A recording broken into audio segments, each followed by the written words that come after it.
I'm Marie. And I'm Joy. Guys, for today's menu, magluluto tayo ng crispy pork binagoongan with talong. Yes. Kasi ang daming talong ni Joy dun sa garden niya. So watch yung, when was that? Last week, yung pork sinigang, namitas-mitas siya ng talong. Yes. So yan. Since marami kami ngayon talong, lalagyan namin ito ng talong, our pork binagoongan. Kailangan nang gamitin eh. Oo. Yes. So here are the ingredients.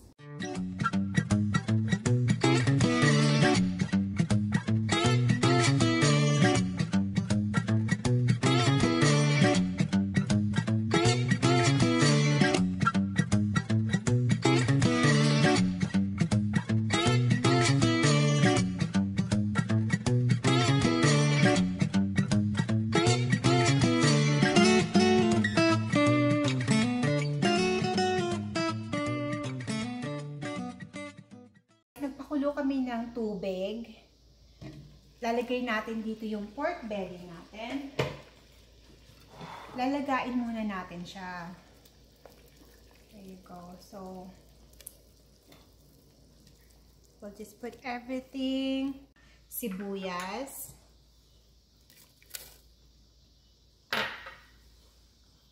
Garlic.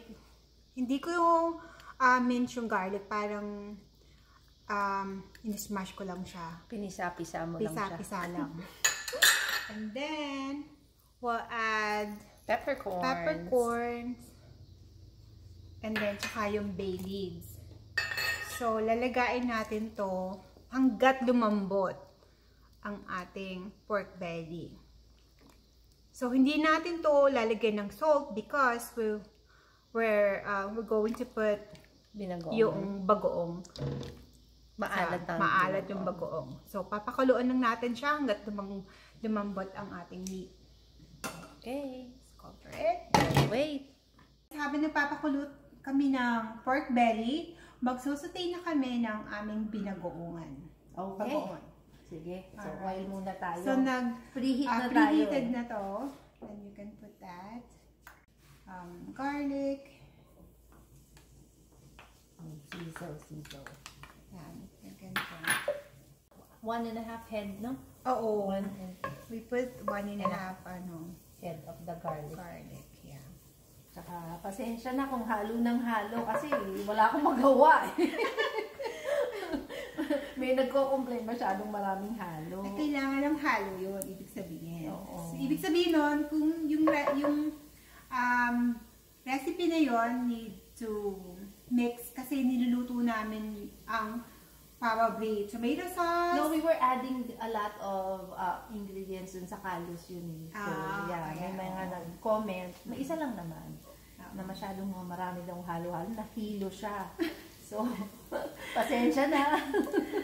Alright, I think you can add our onions.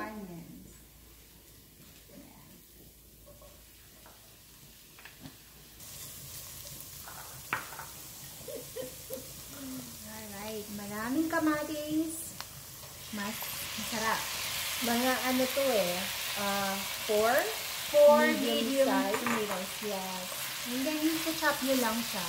At saka, fresh to from the garden of Ariana. This, itong kamatis na to galing to sa isang friend namin na nag-donate ng kanilang harvest sa kanilang garden. Yeah, So, thank you. Thank you so much kay Kuya James and Ate Lucelle and Ariana, of course. Thank you so much for your donation for kamatis. So this is fresh from the garden. Alright, so we can add our bagoong. Ito is what kind of bagoong nga to, Joy? Ito yung hindi pa luto. Hindi siya luto ng bagoong. Hindi siya sauteed na bagoong. Hindi siya sauteed na bagoong. Yeah. It's up to you kung gusto niyo ng yung luto na, but this is what I have. So, at saka, I think that's what is normally ito yung ginagamit. Oo, yung iba kasi yung nakaluto na siya. But since sauteed bagoong, ito hindi. Ito, lulutuin talaga natin. Pang ano ng shrimp eh. Lulutuin talaga natin mabuti to. So, I'm gonna put a little bit, Naku, ano to, may mga buyers ba tayo para sa ating oh, by the way guys, binagoongan? yeah, we are starting catering business. So, magta-try kami kasi marami re-request sa amin, oh, hey guys, do you sell your food? So, napag-isipan namin ni Marina, why not try it? You know, kasi maraming tao, marami kaming friends na they don't have time to cook. So, we will try this. So, abangan nyo yan sa Facebook namin and Instagram. Yeah, we'll post more information. At saka may nag-order na rin ng ating shirt. So, kung gusto niyo mag-order, just like message us and yeah. So, exciting yan. Thank you guys. Sino nga yung buyers natin? Si Chris. Chris. Thank you for supporting us. Thank you so much. So, pag malulutong-luto na siya, yung iba kasi, naglalagay sila ng suka. Oh, yeah. Gusto mo ba nun? Ako hindi naman. No. Hindi ako naglalagay ng suka. Gusto ko lang kumain. Alright. Ayan, so, hindi ko muna kailangan wag mo muna nating haluin hanggat kumulo siya, malutong mabuti, and then we will add our sugar. Luto na yung ating pork belly. Wow. So, malambot naman na siya. Ayan na, pork tender na siya. Alright, talagay ko ngayon siya dito sa lalagyan. And then, we're gonna let this dry. Papat ko lang siya ng paper towel. Kailangan dry na dry to para maging crispy. So, yung iba, you can do this, let it overnight para mag-dry siya. But since we don't have time, papat dry ko na lang siya. Kailangan dry na dry siya. Pigain mo, Joy. Okay, pigain natin kung Kailangan. Kailangan, yes. Add our sugar now. Oh, we can add. Yeah. Ang bango niya, fairness. So, depende sa tamis na gusto nyo. You can add more or add less. Alam mo kung ilan yan. That's 1/4 only, but I think gusto ko dagdagan siya ng konti. What do you think? Okay. Okay lang Pwede, ako. diba? Sige lang. Para nagba-brown din siya kasi brown sugar yung gamit natin. How about that? Let's try that one.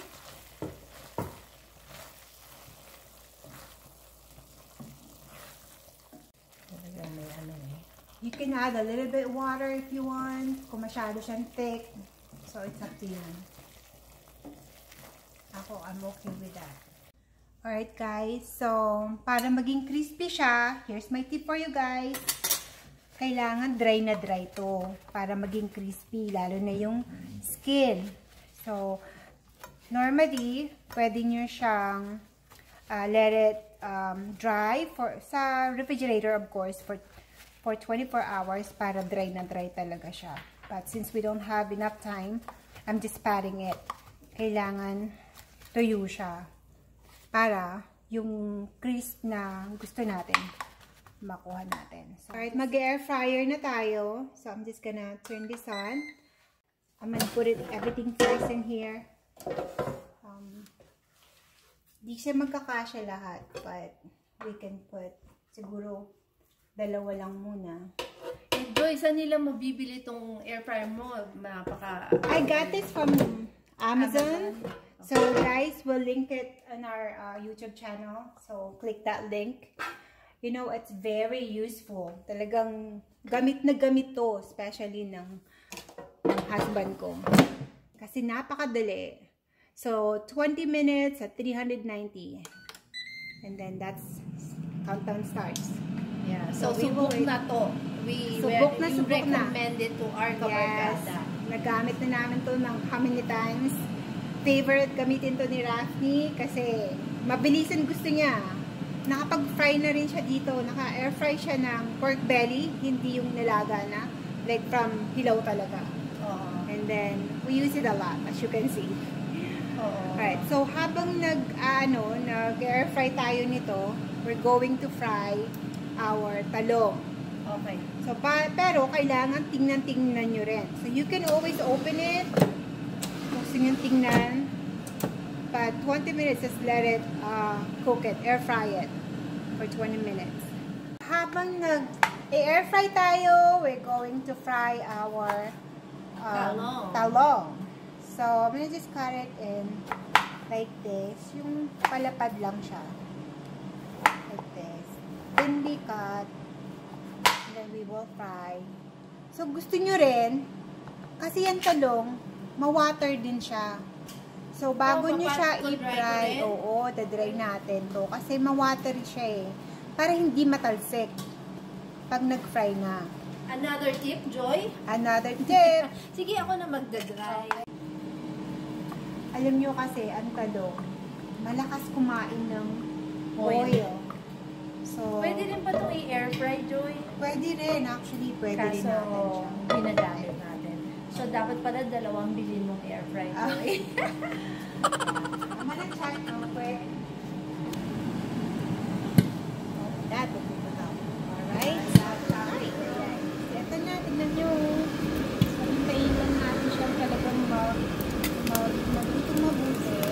Check the other side. Ayan. Okay. Kailangan talagang babantayan nyo. Babantayan nyo kasi mabilis lang siya. Saka parang hindi masunog. Kasi alam nyo kung bakit siya pumuputok. Kasi basa siya. Hindi talaga totally dry. So, it's really good to dry it overnight sa refrigerator. So, fry naman natin ang ating talong na medium heat para hindi naman masyadong mabigla. Talagang piniga ko ng tubig. Pwede nyo rin itong i-air fry o kaya use your oven. Pero matagal. So, Oven din. Oven din. Pero yun, kailangan lalagyan mo ng oil sa oven para hindi siya mag-dry. What do you mean, lalagyan ng oil dito? You can use olive oil.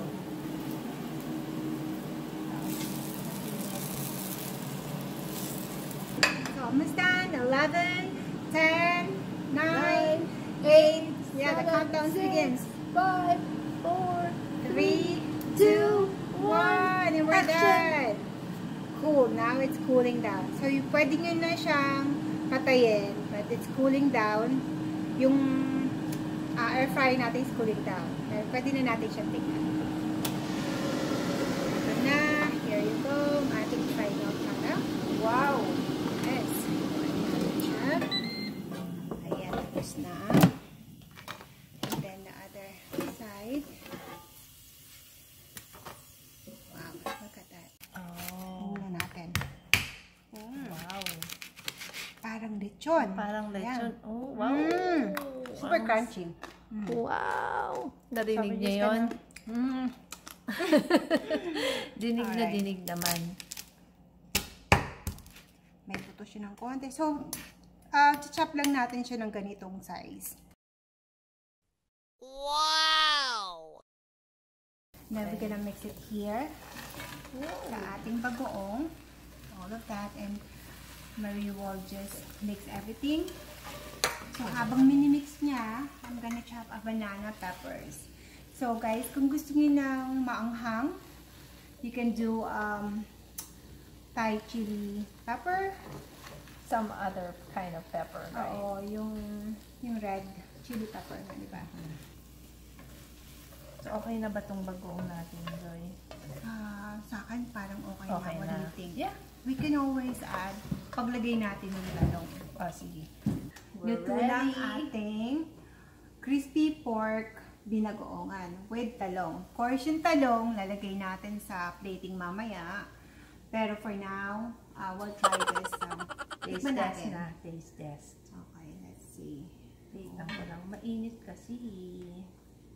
Okay. Let's blow it.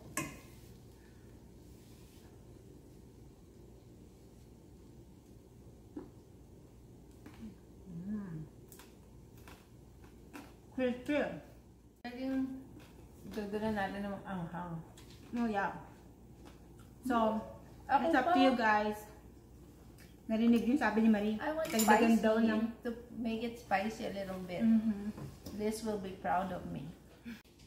So, anong lalagay natin pampaanghang para...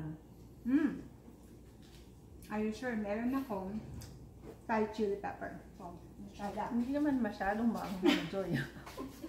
Gusto ko lang naman yung may konting. So, since nag-request si Marie ng lagyan daw ng konting anghang. To make it spicy. Eto na, lalagyan natin siya ng Thai chili. Diba, ano ba to? Bird chili ba to? Something like that. So, maanghang siya. Pero, para lang may kick, I hope natin I will not regret this request. Yeah. Oh, wow. Alright, ganun lang. So, let's mix it down. Okay, Rack. Tayo na naman ng taster nito. Yeah. Cheers. Cheers. Oh, how is it? How is it? Good. Good. Sarap. Very good. Crunchy. Spicy na ba? After No, adding not that, spicy. not yet? It's good. Oh, Perfect. Good. Siguro tagtagan natin lang. Iba talaga kayo magluto. Oh, eto na. Guys, ito na. Wow! Ang sarap niya. So, hope you can try it. And if you want to order, pag malapit lang kayo sa amin, sa Gurney, place an order today. Yes, we are taking orders now, guys. And then also for our shirts And other merch that apron. we will be posting. Yes, so watch out for that. And please don't forget to like, share, and subscribe, and hit that notification bell. Mag-comment din kayo. Yes. Okay. Share comments, anything. Hopefully good comments. And we'll see you guys next time. And Bye-bye! bye.